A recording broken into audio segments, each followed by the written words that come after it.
reka nkusomere wumve. Yego.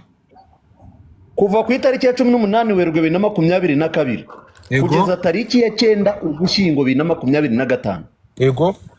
Jihadi yari yararezwe ibyaha bigera ku 9. Icyakora umuvugizi wa RIB Dr Murangira Thierry yavuze ko ubwo babisesenguraga basanze 6 ari byo byajya mu butabera. Yego. Mu gihe ibyaha 3 bindi ari imbonezamubano. Dr ari imbonezamubano baje kubiregera barababwiye ngo hari ahandi mwagana hatari RIB yabivuze.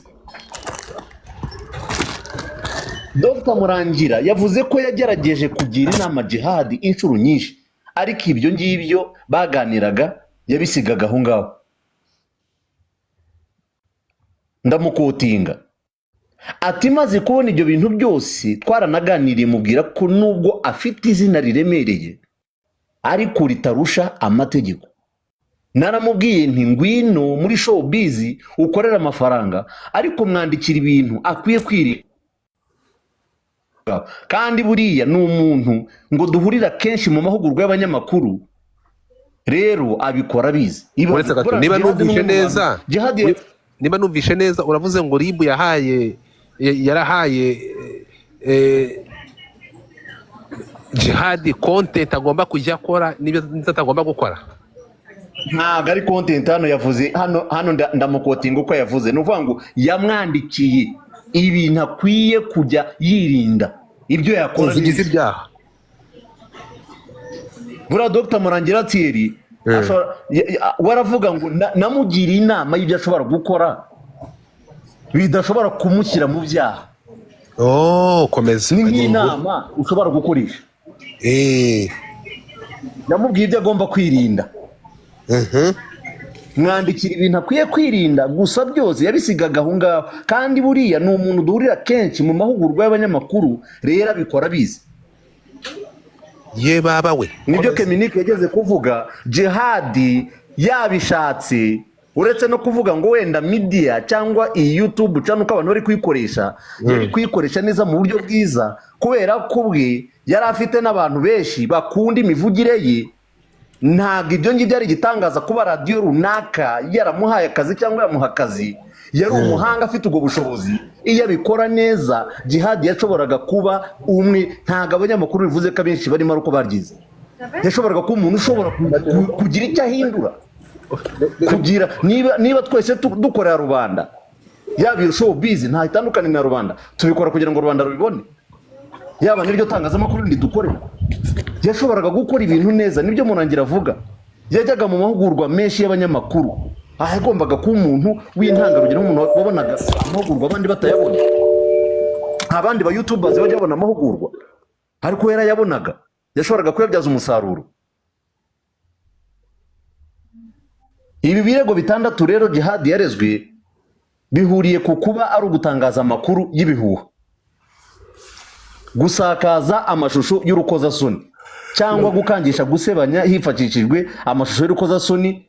Bimwe muri ibi bikaba byarashyikirijwe ubushinjacyaha mu gihe ibindi bigikorwaho iperereza. Nuko bimeze.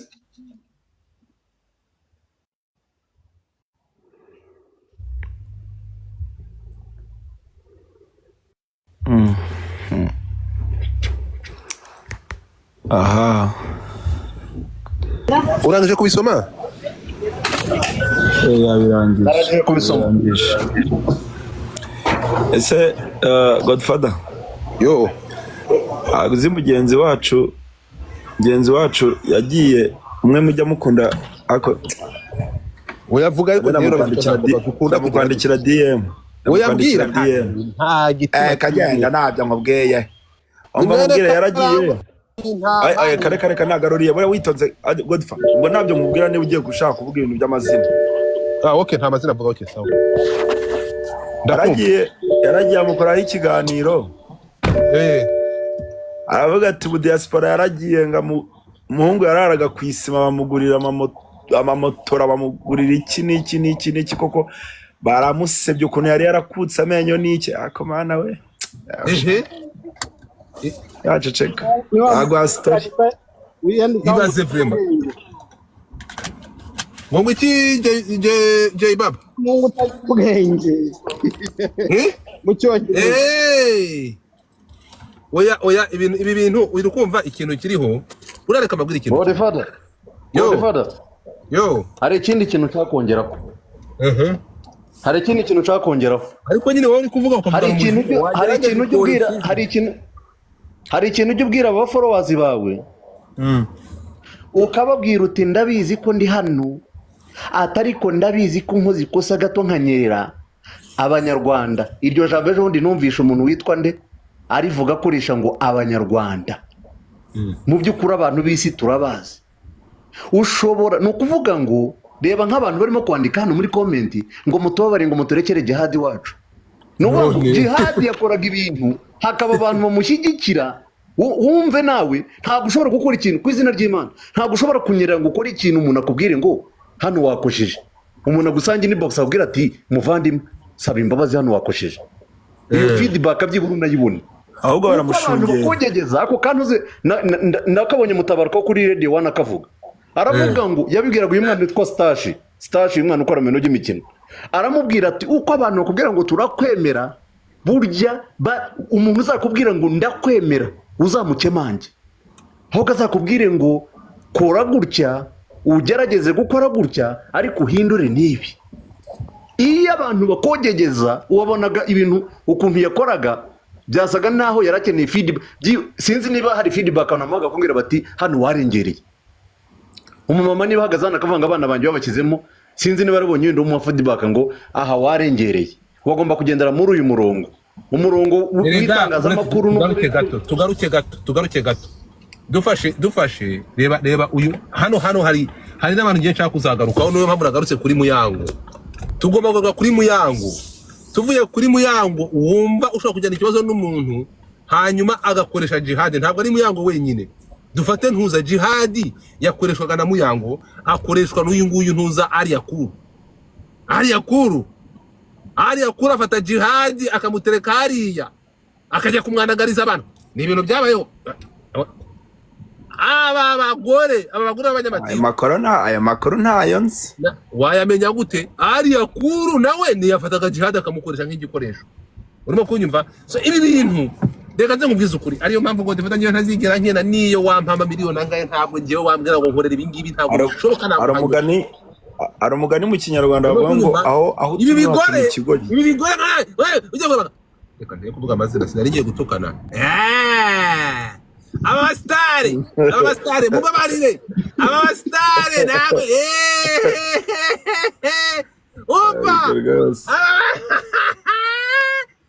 yo nanjye nagiye gukora cyane abastare ibi byamamare badafite ikintu bakora bazwiho bafata abantu mu kirirwa mugurukana nk'uyu muntu uza ibi ngibi Ariyakuru ibi ngibi ubyumve ubyumve uri mu bantu bihishaga inyuma ya jihad. Urumva utangiye kwa regetinga abantu kandi ntago ubizi neza you are not sure ko babikoze. Mu biganiro kwa kotinga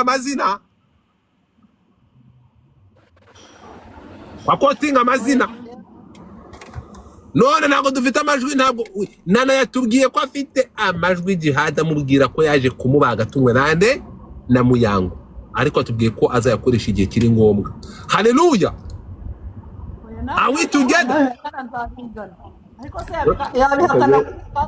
yarabimbwiye nsaba imbabazi. Urakoze cyane kandi that's why you was recording. Ndakwemera. So ikintu kiriho rero nani Keminike bro uri kumva narababwiye kugira ngo ukore blogging muri iki gihugu bisaba kugira ngo ube utarya ku mutandiko. Uri kumva ube wihagije igifu cyawe ushobora kukijera udashobora kubura amafaranga wihagije ariko buretse gato niba ugikeneye tugaruke niba ugikeneye ubufaranga bw'abantu kugira ngo harabika abandi utwo dufaranga bakatuguha bizakugora uzisanga mu byaha.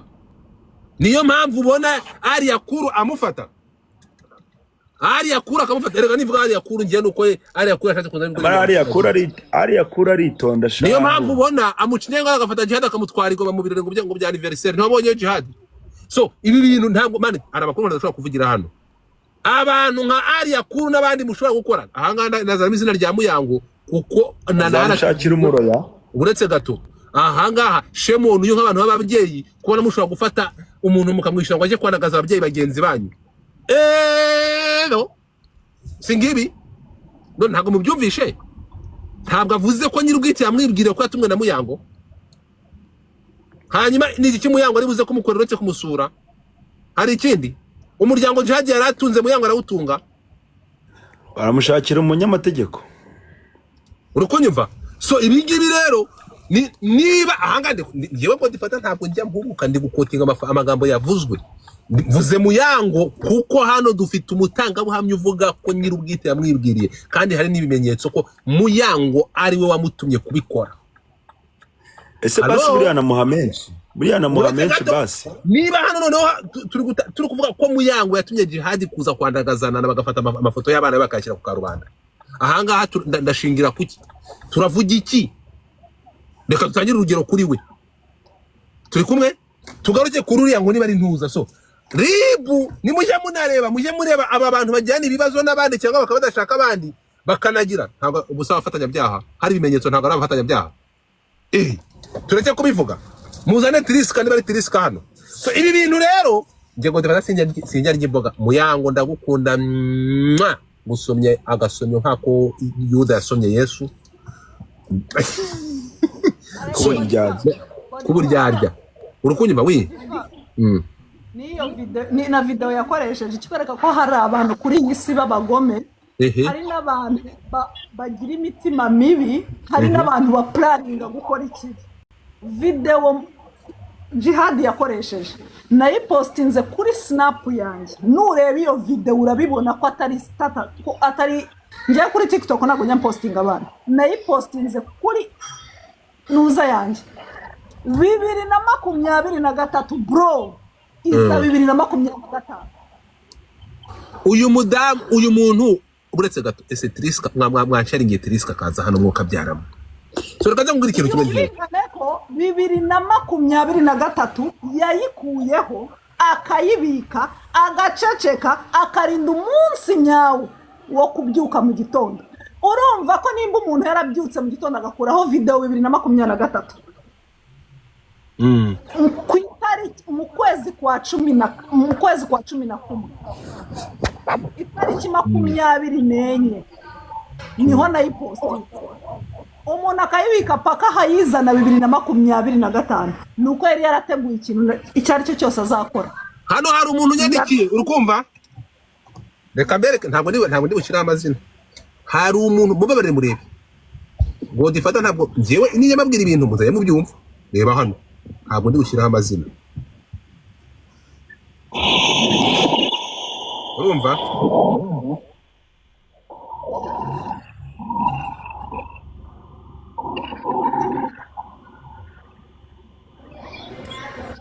Goma maroda ariko sindimba yako kuri kwikunda ariko reka mbibariza akabazo yego mu nkorere liste abantu bose bagiranye ikibazo na Yago uwo byaguye amahoro wese umwe ngo umuntu wagiranye ikibazo na Yago ndakwiyamye Yago muvane muri zinduru vana Yago muri zinduru Yago yibereye mu ijambo ry'Imana Yago no munyamahoro mu mureke ndakubushije twe n'uburoro twongera kuvuga izina Yago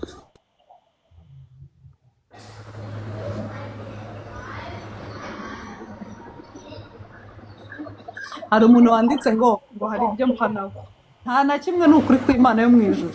Ninde muntu usoma ikinyarwanda kuri mu muhanda no bije nabi ushinga agira umuntu okay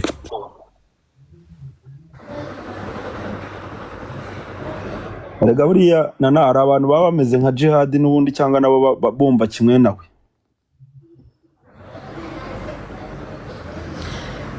ngiye cyabikoze ufite amayiko hano hari abantu okay ntabwo ndi bushireho ninde ni kiminiki nkwigira ufunga mike gato hagira umuntu unsomera nagiye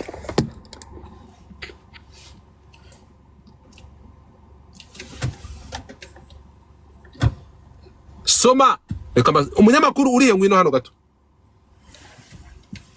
uyu muntu ukwandikiye ni umuntu wanyandikiye aragize ati urakoze cyane uvuze ukuri mu buzima aba bagore